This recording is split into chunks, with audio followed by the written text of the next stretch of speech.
सहरी को मामूली ना समझे, सहरी करना इबादत है। हाँ, आप मत समझें कि मैं रोटी खा रहा हूँ, ये तो मेरे सामने दही रखा हुआ है, ये तो सालन रखा हुआ है, ये तो अचार रखा है, तो चपातियाँ रखी हैं। सहरी खाना इबादत है। आप सुबह उठे, आपकी तो रूटीन ही और थी, तो 7 बजे खाते थे, 9 बजे खाते थे। ये जो आप सुबह खा रहे हैं उठ के सहरी में, अपनी मर्जी से थोड़ी खा रहे हैं, ये तो किसी के कहने से खा रहे हैं, ये तो किसी के बिठाए बैठे हैं। जो सहरी का लंगर है, ये रब रसूल की रहमत के साथ अता होता है, ये करम है, ये अल्लाह रसूल के बिठाए बैठे। मेरे रसूल पाक सल्लल्लाहु ताला अलैहि वसल्लम ने बात खोली है, तरगीब व तरहीब में हदीस है।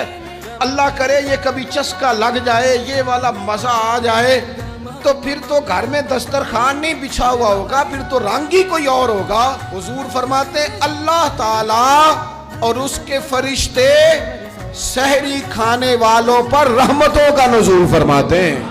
खाई रोटी जा रही है, पका हुआ खाना है, लेकिन हुजूर फरमाते हैं रब भी रहमतें फरमा रहा है और अल्लाह के हुक्म से फरिश्ते भी रहमतों का नुज़ूल कर रहे हैं।